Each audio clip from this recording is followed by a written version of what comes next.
Good afternoon, family. It is March 14th. That's Pi Day. No pie for you. 2022. If you're new here, my name is Jonathan, and I created this channel as a way to record my progress as I work towards my goal of achieving a healthy weight. If you do enjoy my video, make sure that you like this video, click on the subscribe button, as well as the bell icon so you'll get alerted when I go live. If you want to participate in on the discussion, you can join me on my live streams at 4 p.m. most weekdays, or outside of my live streams, you can consider joining our Discord. There's a link for that down in the description below. You can get the Discord's a great place for you to interact with me, ask questions, share your stories and how you're doing and your progress towards your goals. Also, down in the description below, there is a link to a Pinterest board. That Pinterest board has a lot of the recipes or the meals that we have been enjoying on our whole food plant-based diets. Let's see. Today is day 499. I'm one day away from doing this for 500 days. So if you've been following along with me this whole time, I really appreciate it. So far, I've been able to lose over 200 pounds using a combination of extended water fasting and a whole food plant-based diet. I still have 20 more months to go on my 3-year challenge, but everything's been going well, and I hope to reach that goal hopefully by the end of this year so that I can maintain that weight throughout 2023. Let me see here if okay. Sorry, guys. We're going to go ahead and get started here today. I hope everybody had a good weekend. It was an interesting weekend for me. Carrie and the kids have left the house. I'm officially a bachelor for 3 days, so party time. But no, Carrie and the kids went out of town yesterday, so I was, I had the house to myself most of the day yesterday, which was something a bit different.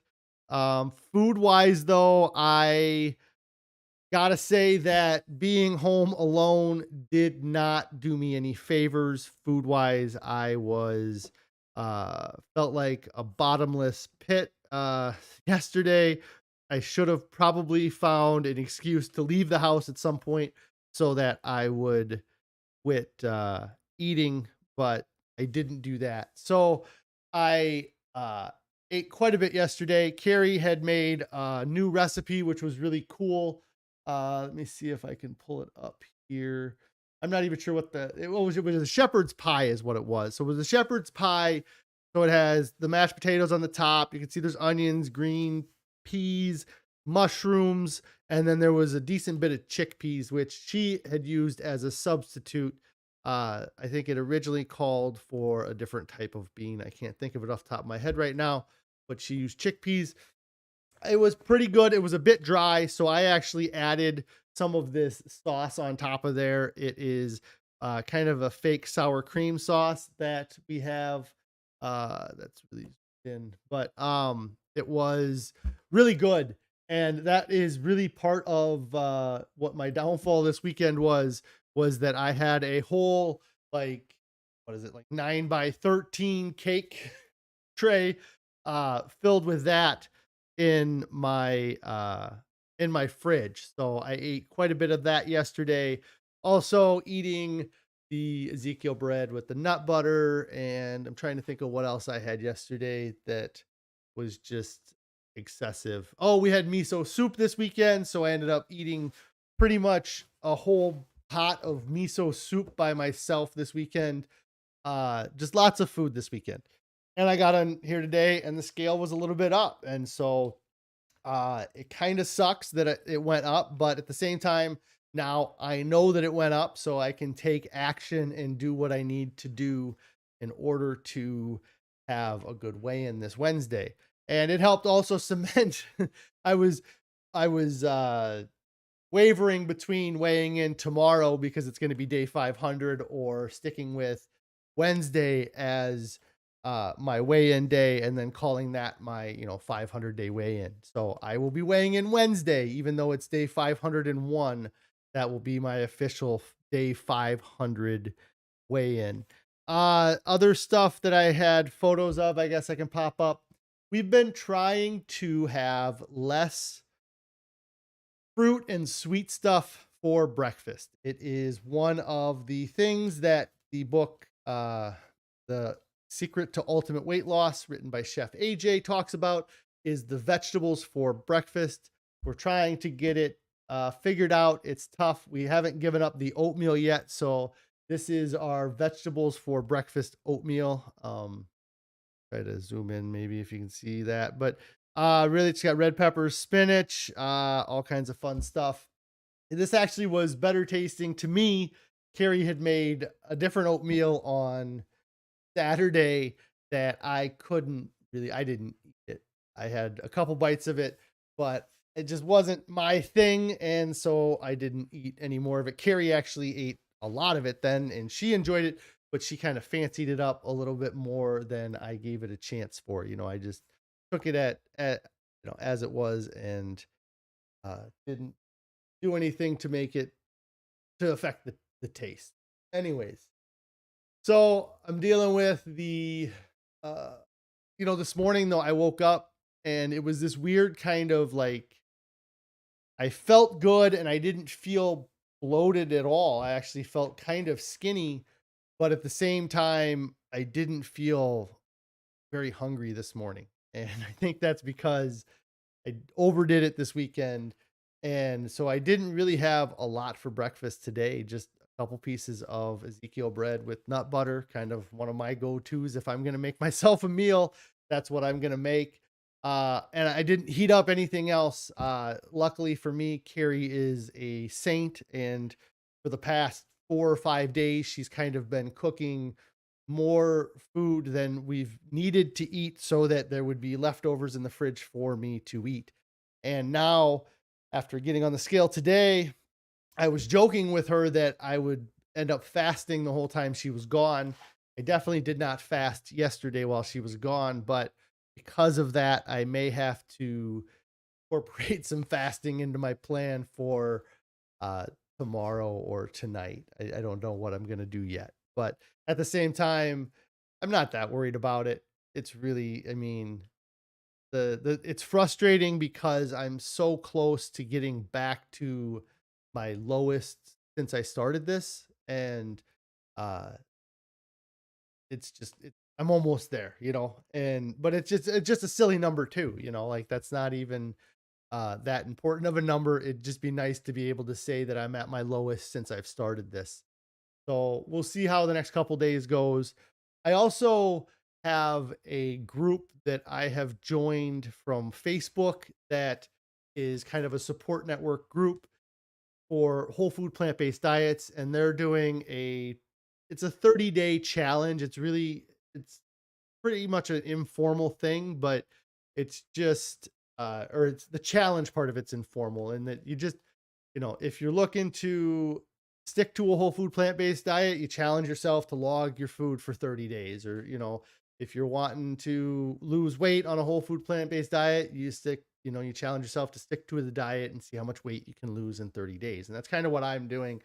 Is my goal is to just stick to the diet for 30 days and see how much I can get down in the 30 days. It's, and it would be for me if in the next 30 days, if I could get under that 300 mark, if by mid April I could say I'm 290 something, that would be huge. Like, that would be a major plus in my book. Let's see, my stream just froze on this screen. So if anybody's actually watching, let me know. I think it's working fine. But um, so it was a good weekend. Ate a lot of food. Gonna have to rein it in a little bit. Everything's frozen. Am I still streaming, guys? Oh no, my computer's like frozen. I can't what I'm on.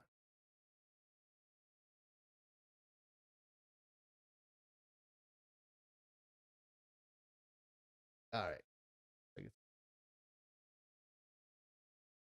All right. That's working. All right. Uh, Switch gears here a little bit. So the title of the stream, Surviving the Ego Trap. What is the ego trap? Or in this case, I'm going to be talking about the dietary ego trap for the most part. And so what an ego trap kind of is getting stuck in that mentality of perfection. And so the trap in the dietary ego trap is that the perfect diet doesn't exist. There's, you know, there's no perfect diet. Here's a little bit of piece of advice. There's no perfect diet. If there was a perfect diet out there, it would have been discovered and people would be screaming it from the rooftops. But everybody deals, we all absorb the nutrition that we get from this food differently. It's just the way the world works. So what is the dietary ego trap? When it's when we hold ourselves to an unrealistic standard.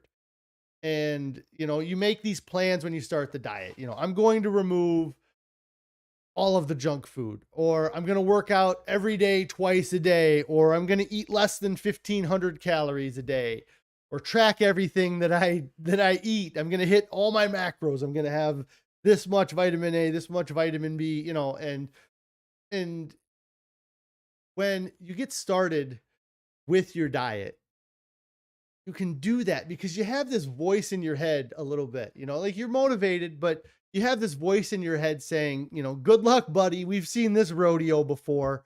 I give it a week and you'll be back at the buffet line. So you kind of create in your mind this own personal underdog story where you set your bar for yourself here, because you don't, like what are you going to do? You're not going to do it. You've tried this before, and so then there's a ton of motivation. There's a ton of motivation when you think the world is against you. So you start the diet, and 2 weeks in, you're like, I'm doing this diet perfect and I'm getting the perfect results that I was hoping for. So then you start holding yourself to that perfection, thinking, as long as I stay perfect, I'm going to succeed. And you leave no room for failure. In your mind, failure isn't getting 59% on a test. In your mind, failure with this diet is doing it 99%. Failure is not being perfect. And how long can you hold on to that perfection before life shows up and says, "Hey, you've been doing great, but I need you to deal with vacation coming up, or you lost your job, or you get injured, or a loved one gets injured and you have to help them." What are you going to do when those unexpected stressful situations just pop up in your life and they throw you off your routine? Well, sometimes those things happen and you can make it through and pick up the pieces and get your diet back together. Other times, those moments are the catalyst for the destruction of your perfect diet. You think, if I can't be perfect, I'm not going to lose weight anymore, so why bother trying? So you just clear the chessboard, you flip the table over, say, screw this, I'm out. And it seems so much easier to either take full control of something or completely relinquish control. It's the middle ground that we all seem to have such a hard time with. Again, it's, if I can't be perfect, then why try? And you see it all the time, like when you deal with little kids, because they feel like if they're not doing this thing perfectly for you, then they're failing you as a parent, or they're failing their teachers or their coach or their peers.